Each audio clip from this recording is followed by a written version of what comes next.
So, as you all aware, as a part of Biodiversity Convention, India has enacted the Biodiversity Act, and there are fundamentals related to that, particularly confirming conservation of natural resources and sustainable use and equitable sharing of benefits. So, as a part of this exercise, MS Swaminathan Foundation and NSFAS in Meghalaya, we have got into an agreement as part of a program being implemented by NSFAS in Meghalaya region, with the support of TNC and members of the State Biodiversity Board and other value chain actors. They are also participating in the rural assessment. We are actually trying to attempt in a more comprehensive manner, involving the traditional knowledge of the local community and also the stakeholder of the rural resources, biodiversity on-farm, agrobiodiversity resources, and also trying to understand what kind of localized value chain can be thought of.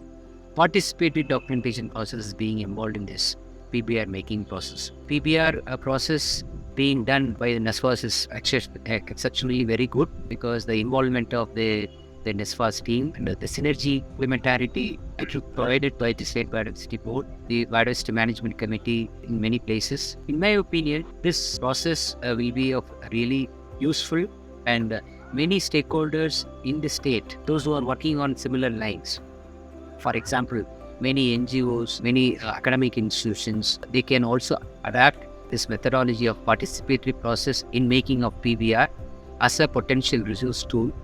We can have three-pronged strategy. One is that in situ conservation strategy of the villages, and then in situ on-farm conservation of agrobiodiversity. Number three, local centric, community-centric value chain. That can provide them a kind of long-term benefit. At the same time, they conserve nature resources. How do we start with PBR? First step is formation of a Biodiversity Management Committee. So this has been mentioned in the Biodiversity Act, and this committee is formed by the Meghalaya State Biodiversity Board. In this committee, we have 7 members. Then the second step here is the general awareness on what is a people biodiversity. Then the third step comes the signing of the free, prior and informed consent, which is important. And after that, parallelly, we do training for the team members. So we teach them on collection of data, identification. Then after that, we also train the BMC members on the collection of data. We also document the associated traditional knowledge. These will be the specific traditional knowledge of the agro-biodiversity, of the domestic biodiversity and wild biodiversity. And in addition, we also document the unique traditional knowledge. Once the data is collected, then we have to do validation of the data, which again we need to sit with the community. We computerize all the information, and then we start the preparation of PBR.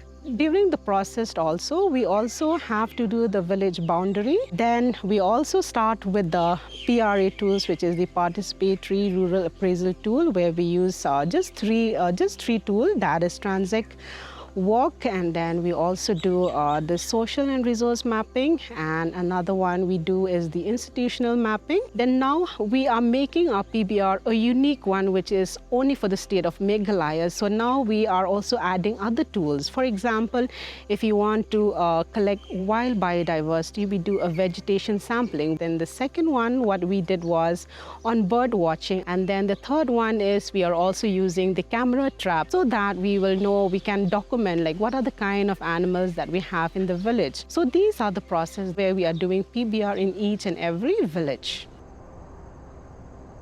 Lali han baba pan la pen kimrat kimring amen ka hodi hali ning ka chiri re amen ta lali nang pa chiri lo han amen ke so wat me he hen pen hendru aro aku ong kido hali ka chini ne amen ta ku ong dolang lasi apen kimrat kimring ta aku ong hali amen ka chini ne ta kido alope lasi alang li amen hali ning nang pa chiri pha hali rongke kimrat kimring apen han bab ka aku ong do dah kaspa sitam do hali amen kenyun elo apen kimrat kimring ta aku ong do sanpu jai tam ke hido las. Until and unless we document our PBR, we document it in a very scientific way, in a very good way, we will not know which are the species which needs conservation. NSFAS have already provided us 3 model PBRs which they have prepared. We have already scrutinized it by the PBR Monitoring Committee, which has been duly constituted, which has been duly notified by the government of Meghalaya. Our state is a state we have so many traditional knowledge. We have many medicinal practitioners. We do have many different techniques. We have different ways of how do we preserve our seeds, how do we manage to keep our seeds for generation to generation.